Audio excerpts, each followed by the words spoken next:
Leonardo parecia ter nascido com tudo o que o mundo poderia oferecer. Era bonito, carismático, inteligente e, acima de tudo, herdeiro de uma das maiores fortunas do país. Filho de um magnata da tecnologia e de uma ex-modelo que vivia cercada de colunas sociais, cresceu acreditando que sucesso e aparência eram sinônimos de valor. Desde pequeno, foi ensinado a se portar, a vestir-se e a falar como alguém destinado a liderar, e não a se misturar. Seu pai o colocava em cursos de liderança e negócios antes mesmo da adolescência, enquanto sua mãe o matriculava em escolas internacionais, onde ele aprendeu cedo o idioma da elite, a frieza disfarçada de confiança. Mas por trás desse verniz de perfeição, havia uma sombra que ele tentava esconder, uma parte da sua origem que o envergonhava, a sua avó materna, Dona Alzira. Dona Alzira era o oposto de tudo que ele acreditava ser correto. Morava em uma casa simples, de paredes descascadas e cheirando a bolo de fubá recém-assado. Usava roupas desbotadas, calçava chinelos e falava alto, com aquele sotaque do interior que fazia Leonardo revirar os olhos. Ela havia criado a mãe de Leonardo com muito esforço, vendendo doces, costurando e fazendo faxinas. Mas para o neto, tudo isso era apenas um lembrete incômodo de um passado que ele queria apagar. Todo mês, sem falhar, Dona Alzira mandava para o neto uma pequena caixa pelo correio. Dentro sempre havia algo feito por suas próprias mãos. Um cachecol, uma camisa de tricô, um doce, uma lembrança simples, e sempre acompanhada de uma carta escrita com letra tremida e cheia de erros de ortografia, mas com um amor que transbordava de cada linha. Meu menino, fiz esse suéter com a lã que sobrou das mantas do inverno passado. Espero que te esquente, mesmo que um pouquinho. Te amo, vó Alzira. Mas Leonardo nunca chegou a ler até o fim. Mal abria o pacote e já torcia o nariz. Os presentes, para ele, eram vergonhosos, coisas que cheiravam à pobreza, à simplicidade, a um tipo de amor que ele achava ultrapassado. E então fazia o mesmo ritual. Esperava estar sozinho, abria o pacote rapidamente e jogava tudo no lixo, ainda com o embrulho. Não queria correr o risco de alguém ver. Na escola, seus amigos zombavam quando ouviam falar da avó. Cara, sua avó ainda manda carta? Riam. Que fofo! Ou melhor, que cafona! Leonardo ria junto, fingindo achar graça, mas no fundo sentia um incômodo que não sabia explicar. Algo em sua consciência o cutucava, uma pequena voz que dizia: ela faz isso porque te ama. Mas ele sufocava essa voz com sarcasmo e desprezo. Nas redes sociais, ele mantinha uma imagem perfeita, postava fotos em iates, jantares caros e viagens internacionais. Tudo era calculado para parecer impecável. Mas às vezes, à noite, quando se deitava em sua cama macia, uma lembrança antiga vinha à tona.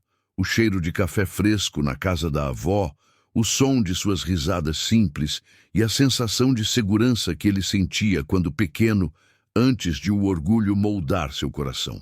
Ele balançava a cabeça e afastava o pensamento. Bobagens do passado, murmurava. O tempo passou, e aquela mulher idosa, esquecida e pobre, continuava enviando suas caixas de amor para um neto que havia se tornado um estranho.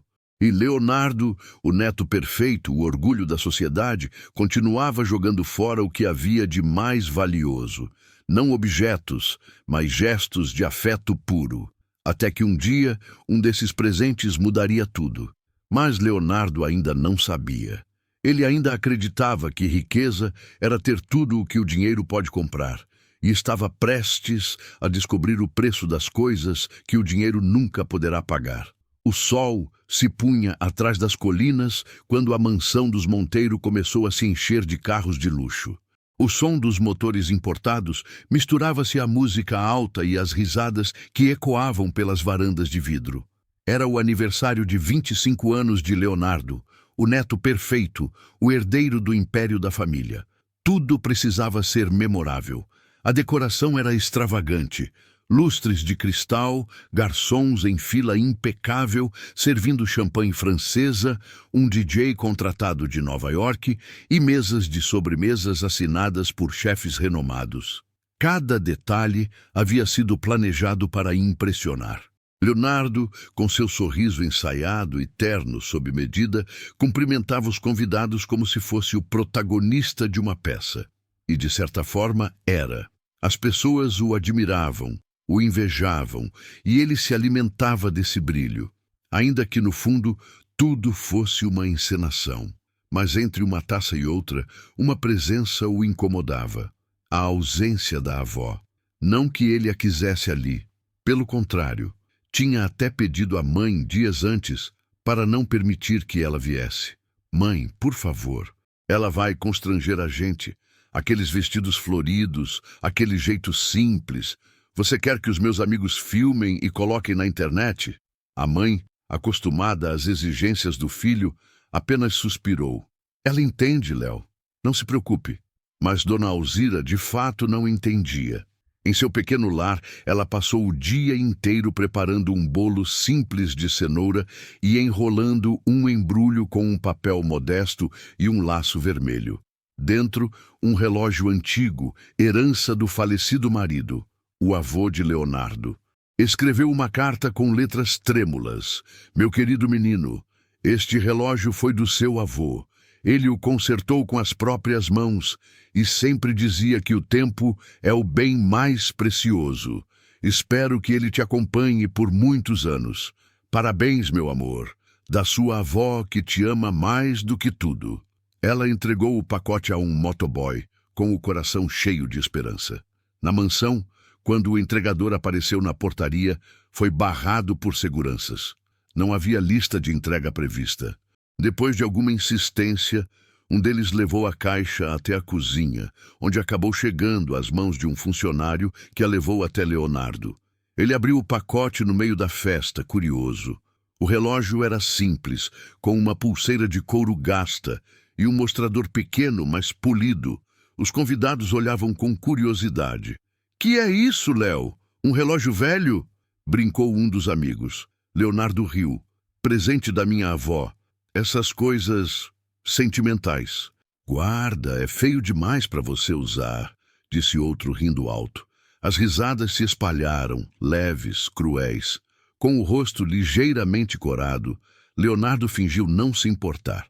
Caminhou até a cozinha e, discretamente, jogou o relógio no lixo, junto com a carta. Ninguém viu, ou pelo menos ele pensou que ninguém tivesse visto. Mas Isadora, sua namorada, viu tudo. Ela estava parada na porta, observando. Era uma jovem elegante, mas diferente dos outros. Havia nela uma sensibilidade que Leonardo confundia com fraqueza. — Você jogou fora o presente da sua avó? Perguntou com o olhar firme. — Isadora, por favor, não começa. Você sabe como é. Ela não entende meu mundo. — Seu mundo, ela repetiu quase em sussurro. O mundo em que o amor precisa ter marca. Leonardo ficou em silêncio, incomodado. Ela é uma boa mulher, mas eu não posso carregar essa imagem. As pessoas me observam. Isadora deu um passo para trás, decepcionada. As pessoas te observam sim, Leonardo, mas ninguém te vê. E dizendo isso, virou as costas e foi embora, deixando-o sozinho entre as luzes e o luxo. O resto da noite foi um espetáculo vazio. O sorriso de Leonardo se tornou mecânico, o champanhe perdeu o gosto, e por mais que tentasse aproveitar, uma sensação amarga o perseguia. No fundo, sabia que havia feito algo errado, algo que dinheiro nenhum poderia apagar. Horas depois, quando os convidados foram embora e a casa mergulhou no silêncio, Leonardo passou pela cozinha e viu o lixo recolhido. Por um instante, pensou em procurar o relógio, mas hesitou. Besteira, pensou. Amanhã nem vou lembrar disso. Mal sabia ele que, naquele exato momento, alguém recolhia o relógio do lixo e o colocava de volta em circulação. O primeiro fio de um destino que em breve o faria encarar tudo o que ele mais temia. O valor real do tempo, do amor e da vergonha. A festa terminou, mas a verdadeira história de Leonardo acabava de começar. Os dias seguintes à festa foram um borrão de compromissos, reuniões e aparências. Leonardo tentava não pensar em Isadora ou no olhar decepcionado dela, mas o silêncio que ela deixou atrás de si era pesado. Nenhuma mensagem, nenhuma ligação, só o vazio. Tentou preenchê-lo como sempre fazia, com consumo. Comprou um novo carro, um relógio suíço, um terno sob medida, tudo para reafirmar sua imagem de sucesso. Mas pela primeira vez, ele sentiu que algo em seu interior não acompanhava aquele brilho externo. Uma semana depois, enquanto folheava distraidamente uma revista de negócios, uma notícia o fez parar. Leilão de antiguidades revela peça rara com mecanismo artesanal único. A foto mostrava um relógio de pulso com pulseira de couro gasta e mostrador simples, idêntico ao que ele havia jogado fora. Por um momento, o coração de Leonardo acelerou. Leu a descrição. Relógio de meados do século XX, possivelmente protótipo de invenção inédita. Apresenta um micromecanismo de precisão que não corresponde a nenhum modelo conhecido. Estimativa inicial, 500 mil reais. Ele arregalou os olhos. Não pode ser o mesmo, murmurou, mas a coincidência era impossível de ignorar. O modelo, o desgaste, até a pequena marca perto da fivela. Era o relógio da avó, o mesmo que ele havia desprezado. Nos dias seguintes, Leonardo não conseguiu pensar em outra coisa. Tentou descobrir de onde o leiloeiro havia conseguido a peça. Depois de insistir e subornar um funcionário, obteve uma resposta vaga. Um colecionador anônimo a entregou. Disse que a encontrou descartada perto de um condomínio de luxo. Leonardo sentiu um arrepio. O relógio havia sido literalmente resgatado do lixo. O mesmo lixo em que ele o jogou. Determinou-se a recuperá-lo. Mandou um representante ao leilão com a ordem de dar qualquer lance necessário. Mas quando o evento começou, algo estranho aconteceu. O valor disparou. O relógio, inicialmente avaliado em R$500 mil, subiu para R$1 milhão, depois 2, depois 3. Um comprador misterioso, identificado apenas como Sr. Almeida, arrematou a peça por uma quantia absurda. Leonardo, atônito, ordenou que o localizassem, mas ninguém sabia quem era. O tal Sr. Almeida havia feito o lance por telefone, e o pagamento fora feito em nome de uma fundação filantrópica desconhecida. Desesperado, ele deixou o escritório e voltou para casa, tentando entender o que estava acontecendo. Naquela noite, enquanto revisava seus e-mails, encontrou uma mensagem sem remetente. O assunto: alguns tesouros não podem ser comprados de volta. Dentro, apenas uma foto. A imagem mostrava uma mulher jovem, sua avó, e um homem sorridente ao lado dela, usando um avental de trabalho. Entre eles, sobre a mesa, o mesmo relógio. No verso da imagem, uma frase escrita à mão: nada se perde quando é feito com amor, mas quem não vê o amor, perde tudo. Leonardo ficou paralisado. Ele não lembrava do avô. Morreu quando ele ainda era bebê. A mãe nunca falava dele. E a avó apenas dizia que era um homem de coração bom e mãos geniais. Mas olhando aquela foto, Leonardo percebeu algo que nunca tinha notado. Havia ali um brilho de orgulho, de ternura, de trabalho verdadeiro, algo que ele jamais sentira em seu mundo de aparências. O relógio, que ele havia considerado lixo, agora parecia conter segredos que ninguém jamais lhe contara. Mas o que mais o inquietava era quem estava por trás daquela mensagem. Como aquela pessoa sabia quem ele era? E por que parecia conhecê-lo tão bem? Nos dias seguintes, Leonardo passou a sonhar com o relógio. Sonhos vívidos, quase reais, em que o ponteiro girava para trás e o levava a lugares que ele nunca visitou. Uma oficina simples, uma casa antiga e o som suave da voz de sua avó dizendo: o tempo é paciente, meu filho. Ele devolve o que o orgulho rouba. Ele acordava suando, com o coração acelerado, sentindo algo que não conseguia explicar: culpa. Pela primeira vez em sua vida, o peso do que havia feito começava a cair sobre seus ombros. Mas ainda havia algo que ele não sabia. O relógio guardava mais do que memórias. Guardava um segredo de família, uma verdade enterrada há décadas e que, de um jeito ou de outro, estava voltando à tona. E esse era apenas o início do que o tempo começava a cobrar. Leonardo não conseguiu dormir por dias. A foto misteriosa da avó com o relógio não saía da sua cabeça. Ele a observava repetidas vezes, ampliando a imagem, tentando encontrar pistas. Um nome, uma data, qualquer detalhe. No canto inferior, quase apagado, havia algo gravado na madeira da mesa. Oficina Monteiro, 1973. Monteiro, o mesmo sobrenome que o dele. Mas Leonardo jamais ouvira falar de uma oficina na história da família.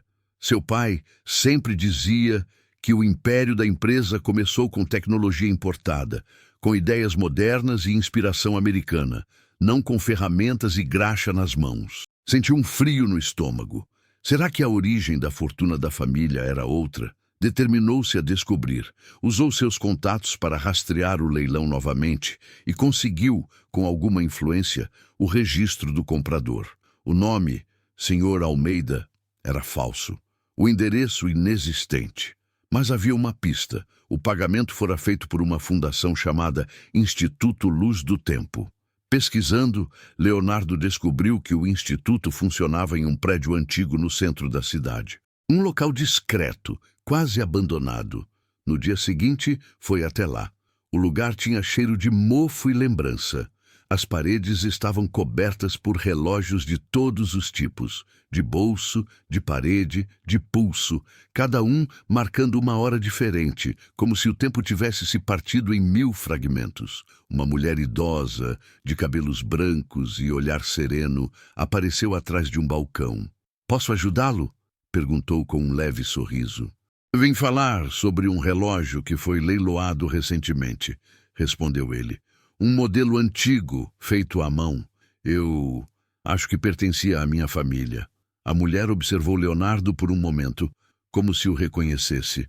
"Ah, sim, o relógio de Alzira, um dos mais belos que já passaram por aqui." "Como você sabe o nome dela?" perguntou ele, surpreso.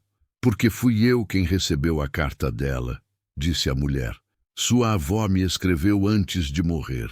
Pediu que, se o relógio algum dia aparecesse, eu o guardasse até o tempo certo." Leonardo sentiu o chão desaparecer sob seus pés. "O tempo certo? O que isso significa?" A mulher se virou, caminhou até uma estante e pegou uma pequena caixa de madeira.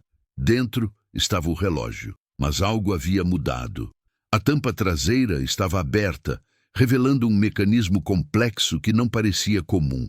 Engrenagens minúsculas, fios dourados e, no centro, um pequeno compartimento lacrado. "Seu avô criou isso", disse a mulher. "Era um inventor brilhante, mas ninguém acreditou nele. Trabalhou em silêncio por anos, tentando criar algo que unisse precisão e memória." "Memória?" "Sim", respondeu ela. "O relógio não só mede o tempo, ele guarda o tempo." Leonardo pegou o relógio nas mãos. Pesava mais do que lembrava. A mulher indicou o pequeno compartimento. "Há uma gravação aí dentro. Foi feita com um microdispositivo de voz. Ele deixou uma mensagem, mas avisou que só deveria ser ouvida quando o coração certo estivesse pronto para escutar." Leonardo ficou imóvel. A mulher colocou uma chave minúscula sobre o balcão. "Gire-a 3 vezes no sentido anti-horário", disse calmamente, "e escute com atenção."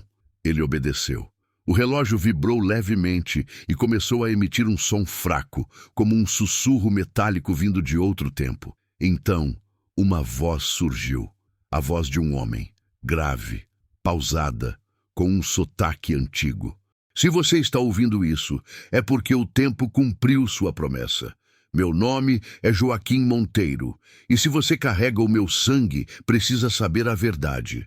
O que construímos com as mãos, eles roubaram com as palavras. Nosso trabalho, nossas ideias, foram tomadas por quem se dizia nosso amigo.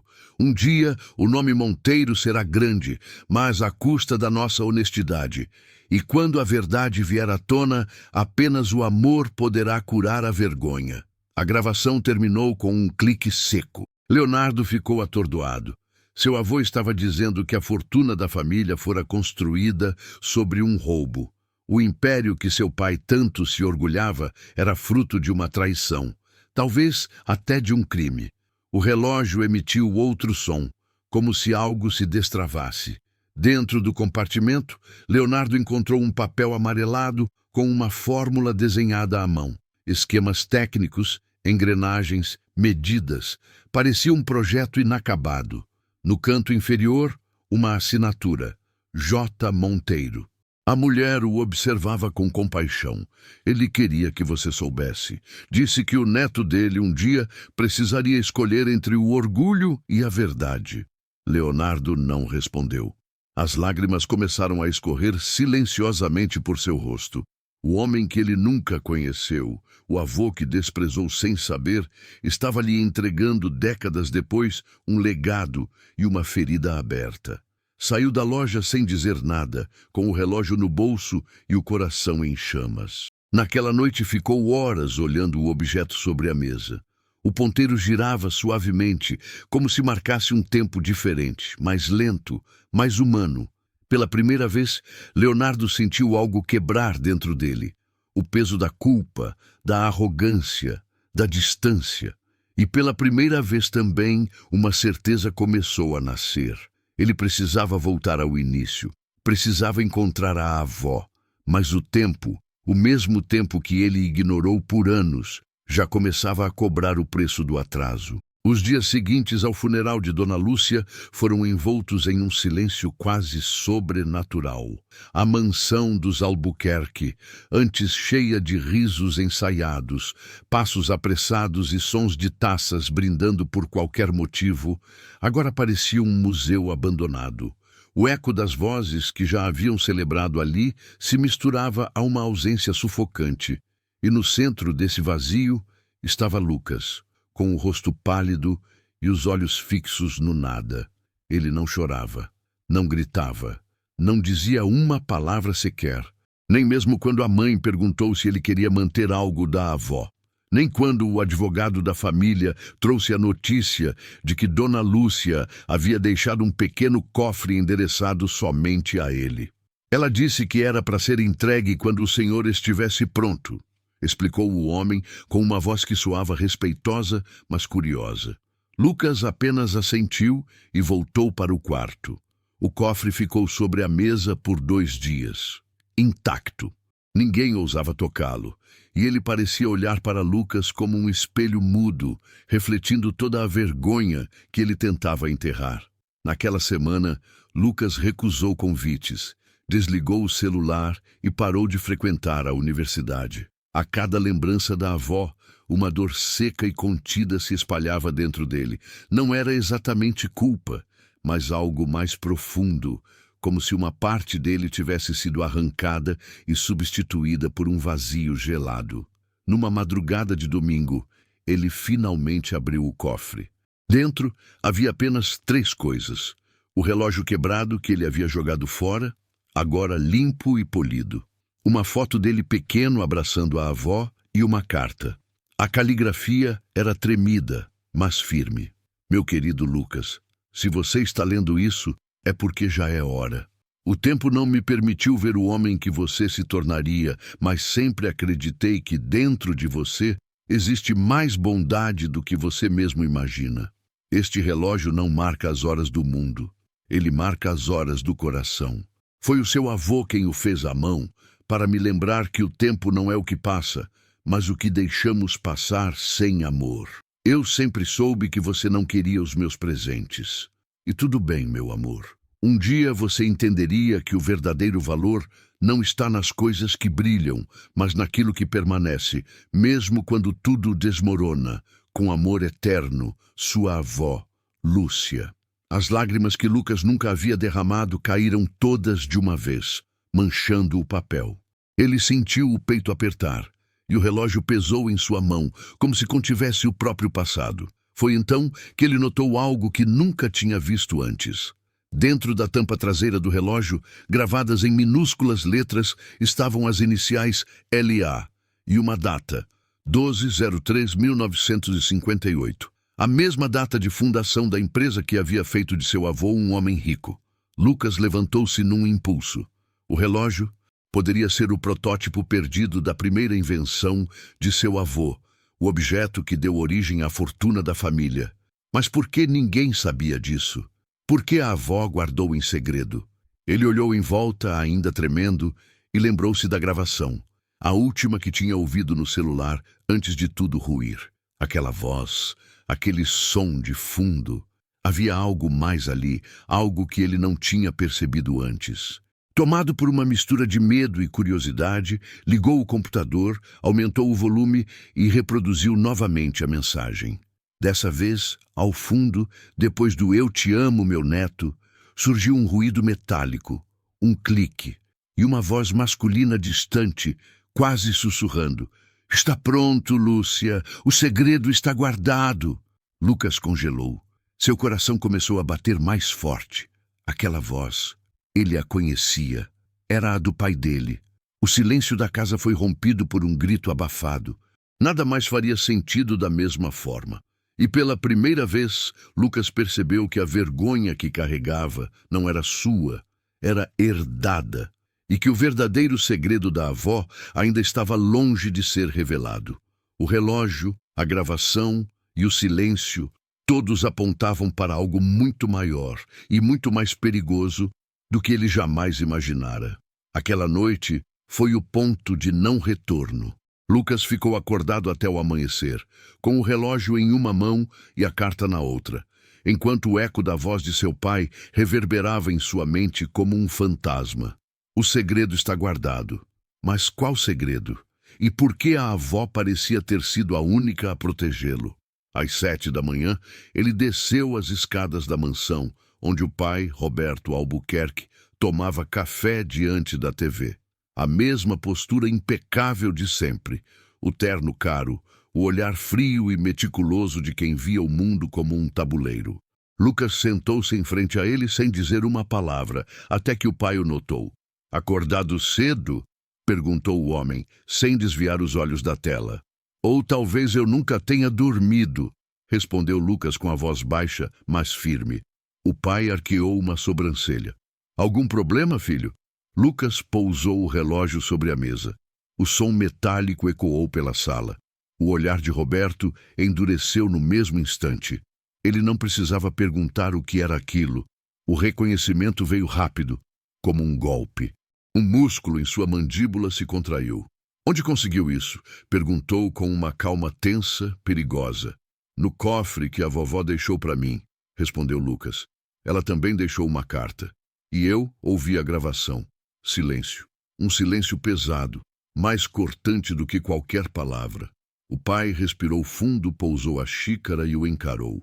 "Escute, Lucas. Há coisas que você não entende, que não deve entender." "Ela sabia de algo, não é?" interrompeu o rapaz. "Alguma coisa que vocês esconderam de mim, algo que vocês esconderam do mundo. Isso não é da sua conta." "Não é da minha conta!" gritou Lucas, levantando-se. "Ela morreu sozinha, achando que o próprio neto a desprezava. E agora eu descubro que tem mais... que vocês fizeram algo." Roberto se levantou devagar, os olhos faiscando de raiva. Sua avó era uma mulher boa, mas ingênua.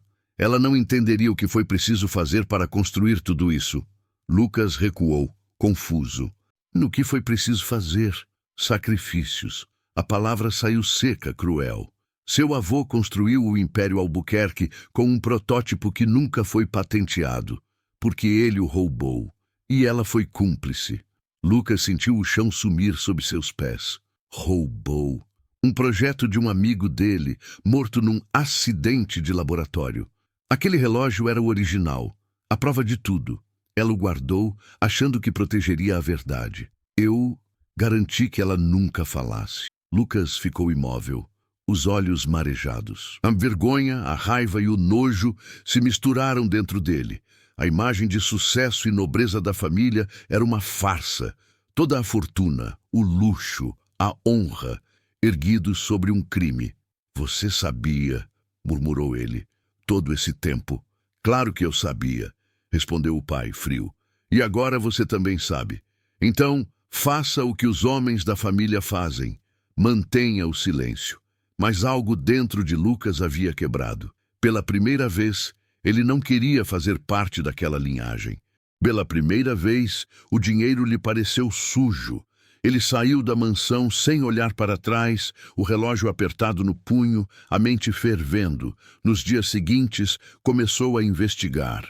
Vasculhou arquivos antigos, matérias esquecidas, relatórios de patentes. E o que encontrou confirmou tudo. Um inventor chamado Arthur Menezes, desaparecido misteriosamente em 1958, no mesmo mês em que a empresa dos Albuquerque fora fundada. Lucas descobriu também que a avó, após a morte do avô, tentou contatar a família do inventor desaparecido, mas o contato foi interrompido por uma ordem judicial, assinada pelo próprio pai de Lucas. A ruína começou aí, primeiro emocional, depois moral e logo material. A imprensa recebeu, de forma anônima, um dossiê completo com documentos, gravações e provas do roubo de patentes. Em poucos dias, as ações da empresa desabaram, os contratos foram cancelados e os advogados de grandes investidores começaram a bater à porta. Roberto ficou furioso, certo de que havia um traidor. E estava certo. Lucas, consumido pela culpa e pela sede de justiça, foi quem enviou tudo. Mas ele não esperava o que viria depois. Na noite seguinte à divulgação do escândalo, recebeu uma mensagem anônima. Sem remetente, sem nome. Apenas uma frase. Você acha que destruiu a mentira, mas só abriu a primeira caixa. E junto dela, um arquivo de áudio. A voz era da avó, mas o que ela dizia mudaria tudo de novo. O coração de Lucas batia descompassado. Ele olhava para o arquivo de áudio na tela do computador como quem encara um portal para o desconhecido. A avó morta deixara outra mensagem, algo que, por algum motivo, só agora vinha à tona. Ele clicou no play com as mãos trêmulas. A voz de Dona Lúcia surgiu fraca, cansada, mas carregada de serenidade. Se você está ouvindo isto, meu querido, é porque a verdade já começou a vir à luz, mas ainda não toda. E você precisa saber o resto antes que o tempo se acabe. Lucas fechou os olhos, sentindo o nó na garganta apertar. A voz dela parecia vir de outro mundo. Durante muitos anos, seu avô e eu vivemos uma vida de mentiras. O dinheiro, o poder, os elogios, tudo veio de um erro que jamais foi corrigido. Ele tomou algo que não era dele e eu deixei. Achei que estava protegendo a família, mas o verdadeiro preço foi o silêncio. Houve uma pausa longa, acompanhada do som de uma respiração ofegante. Seu pai cresceu acreditando que o sucesso justificava qualquer coisa.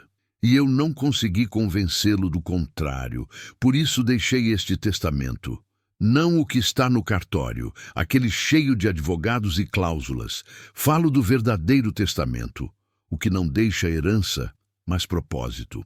A gravação terminou abruptamente. Lucas ficou atônito. Havia mais, um segundo arquivo anexo intitulado Instruções, Testamento de Lúcia A.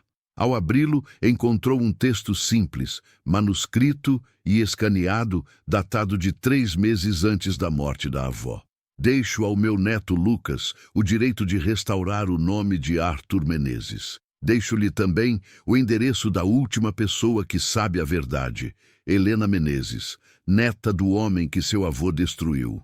Ela mora no interior, na antiga Casa Azul de Pedra, em Campos do Sol.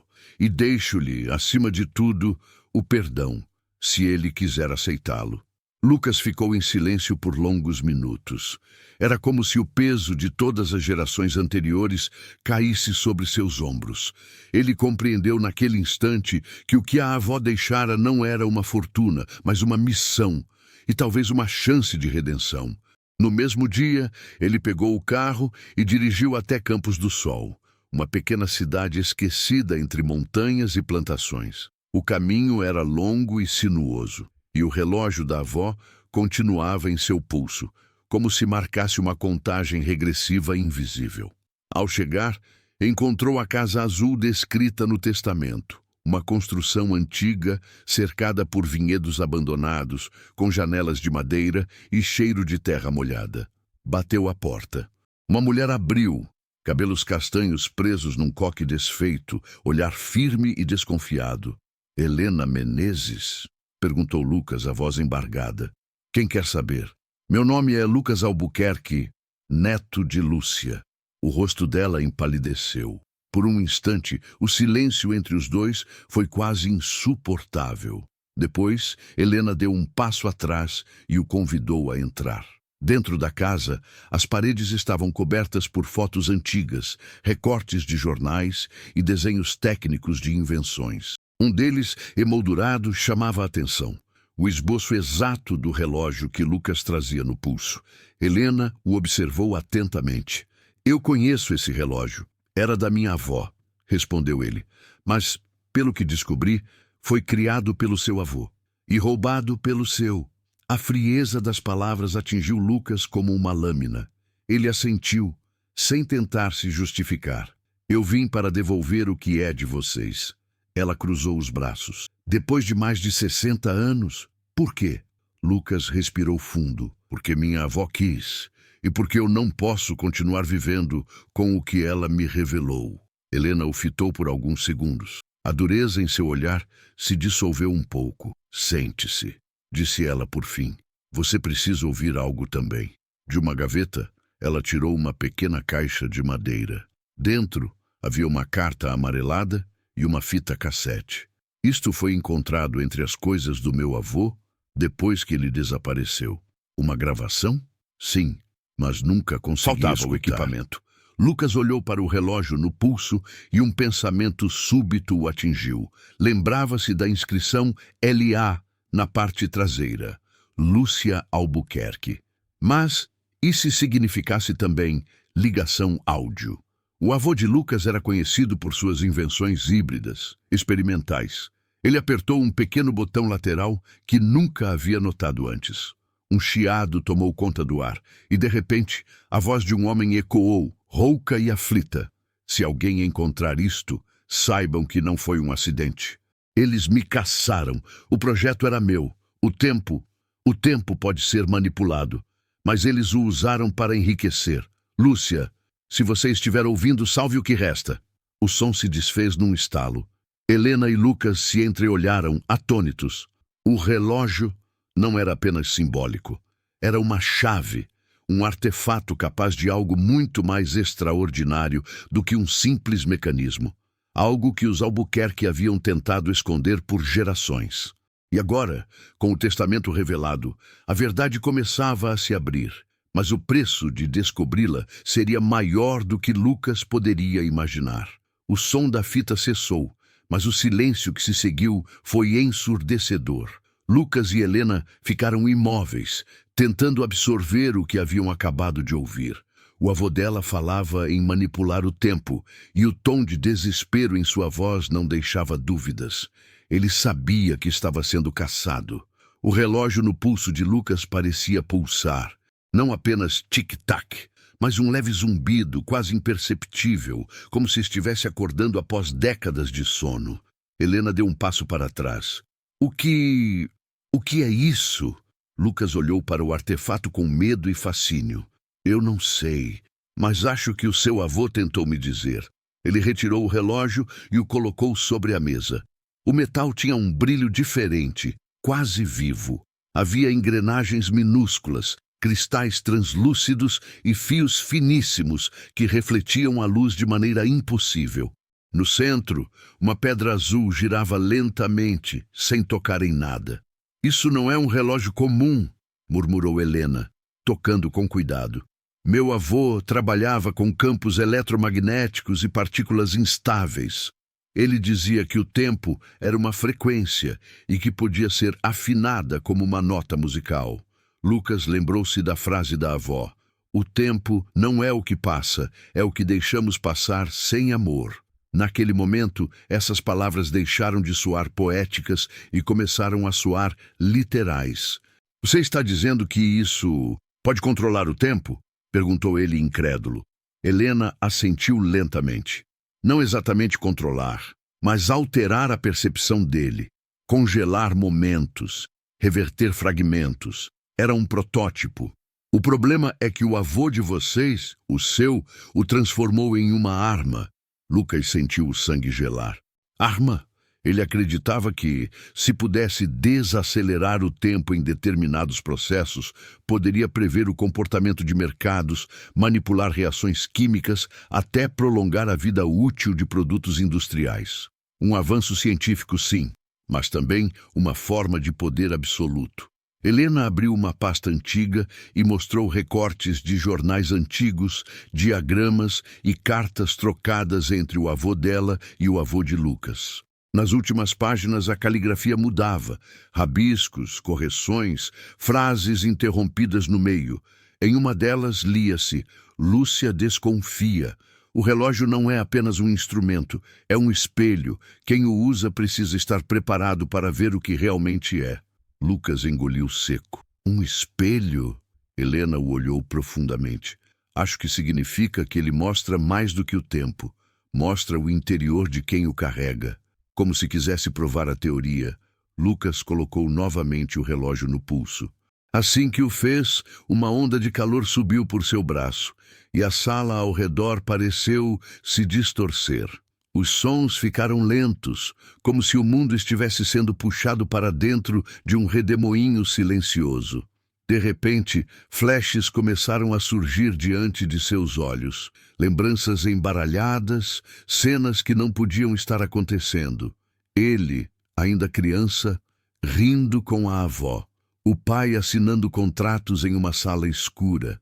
O avô segurando o relógio, murmurando: "O tempo pertence a quem entende o arrependimento."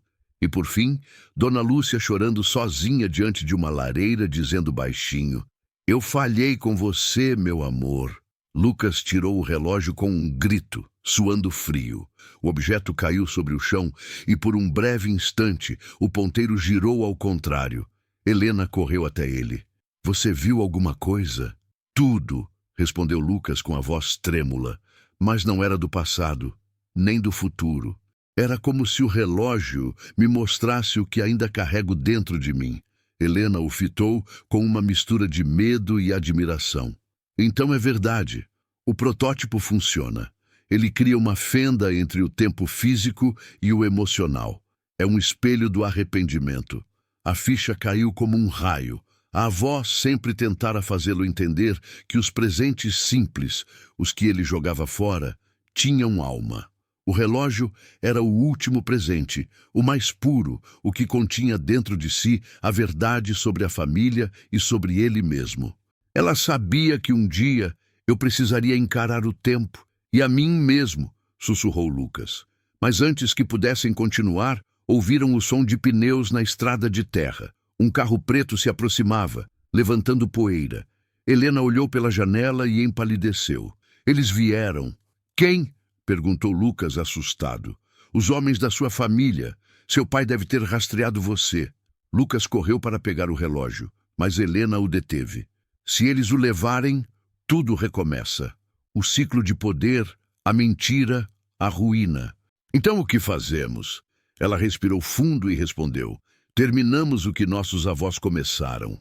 Pegou uma chave enferrujada e abriu um compartimento secreto sob o piso da sala. Lá dentro, um cofre metálico e antigo, o mesmo tipo usado por cientistas nas décadas de 50, com inscrições idênticas às do relógio. "Meu avô fez 2 protótipos", revelou Helena. "Um está no seu pulso, o outro nunca foi ativado." O barulho do motor do carro se aproximava. Lucas e Helena trocaram um olhar rápido. Sem tempo para pensar, ela abriu o cofre. Dentro havia um dispositivo semelhante ao relógio, mas maior, com uma pedra vermelha pulsante no centro. Este controla o outro, disse ela. Mas se os dois forem ativados juntos, o tempo pode se desfazer. Antes que Lucas pudesse responder, a porta da frente foi arrombada. Homens de terno e armas entraram, liderados por seu pai. Roberto Albuquerque olhou o filho com fúria e desespero. Eu avisei para você não se meter com isso. Eu avisei que o tempo das mentiras acabou, respondeu Lucas, segurando o relógio. O pai apontou para o cofre. Entregue o dispositivo, ou você vai se arrepender. Lucas olhou para Helena. Ela assentiu silenciosamente. Então, ele apertou o botão. Um clarão tomou conta da sala. O chão vibrou. O ar pareceu rasgar-se em milhares de fragmentos. O ponteiro do relógio girou em todas as direções e o tempo simplesmente parou. Tudo ficou imóvel, exceto Lucas e Helena.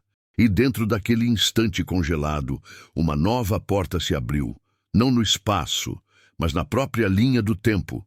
E o que eles veriam do outro lado mudaria não apenas o passado da família Albuquerque, mas o próprio destino da humanidade. O mundo estava suspenso. O vento que antes soprava pelas frestas da janela agora parecia feito de vidro. As cortinas ficaram imóveis, as partículas de poeira flutuavam no ar como diamantes congelados, e o som, qualquer som, havia desaparecido. Lucas olhou em volta, confuso. Tudo ao seu redor estava parado, exceto ele e Helena. O pai, os seguranças, até o relógio de parede, tudo preso num segundo que se estendia como uma eternidade. O que aconteceu? Murmurou ele com a voz ecoando num vazio sem fronteiras. Helena olhou para o relógio em seu pulso e depois para o dispositivo em suas mãos. Os dois foram ativados ao mesmo tempo. Eles se sincronizaram. E isso quer dizer o quê? Ela respirou fundo. Que estamos fora do tempo. As palavras dela pairaram no ar. Lucas deu um passo e o chão, sob seus pés, pareceu se desfazer e se reconstruir, como se o próprio espaço não soubesse mais o que era real. De repente, uma luz azul começou a se expandir do relógio. Não era apenas brilho, era como se uma membrana viva se abrisse, revelando um vórtice translúcido, cheio de imagens que giravam como reflexos em um espelho líquido. Helena tocou a borda do portal. Eu acho que isso é a memória do tempo, o que ele guarda quando ninguém mais lembra. Antes que Lucas pudesse impedir, ela atravessou o vórtice. Ele hesitou por um instante, olhou para o pai congelado com o dedo ainda no gatilho e, sem pensar duas vezes, mergulhou atrás dela. O que havia do outro lado não era passado nem futuro. Era uma mistura dos dois. Um espaço onde momentos se sobrepunham. Fragmentos de vidas repetiam-se em silêncio, como cenas perdidas de um filme. Lucas viu flashes de sua própria infância, a avó sorrindo, ele correndo pelo jardim, e logo em seguida, uma imagem de seu avô apertando a mão de Arthur Menezes diante de uma bancada repleta de esquemas e peças metálicas. Mas algo estava errado. A expressão de Arthur era tensa, e no canto da sala, uma figura observava escondida. Roberto, o pai de Lucas, ainda jovem, com olhos frios e determinados. O relógio emitiu um som agudo. As imagens mudaram. Agora, Lucas via Dona Lúcia chorando em silêncio diante de uma lareira, queimando uma pilha de documentos. E ao fundo, a voz dela ecoava, não como lembrança, mas como se falasse diretamente com ele. O tempo guarda o que o coração não consegue esquecer. Helena se aproximou, fascinada. É como se o relógio estivesse projetando as memórias reprimidas da sua família, os segredos que o tempo tentou esconder. De repente, uma cena se destacou entre todas. Dona Lúcia e Arthur Menezes em um quarto escuro, conversando em voz baixa. Lúcia: eles não vão parar, Arthur. O projeto é perigoso demais. Arthur: eu sei, mas se destruirmos tudo, eles virão atrás de nós. Há outra forma. Se eu programar o protótipo para registrar o tempo emocional, o tempo do arrependimento, ele não poderá ser usado por quem não sente remorso.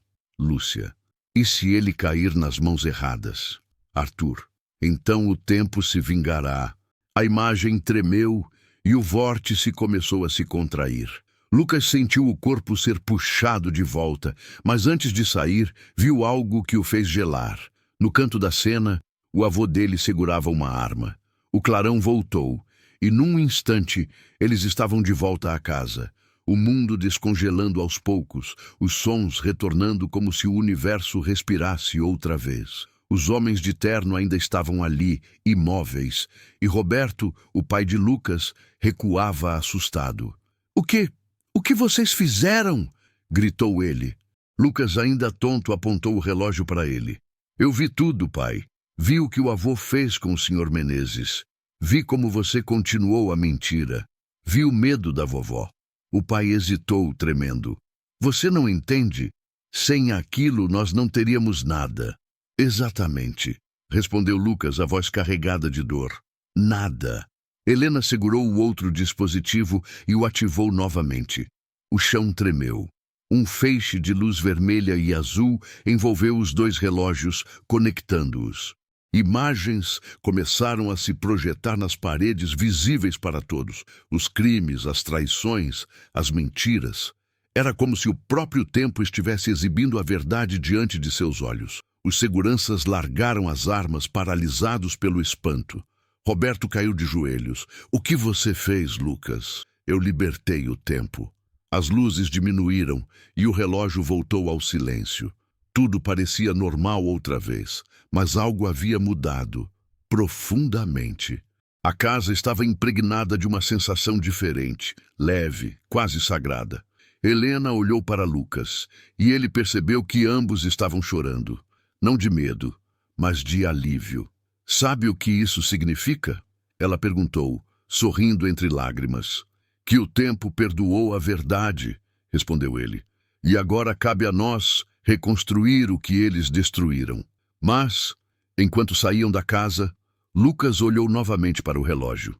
O ponteiro dos segundos se movia devagar, e sob o vidro uma nova inscrição havia aparecido, brilhando por alguns instantes antes de desaparecer. "O tempo não castiga, ele ensina."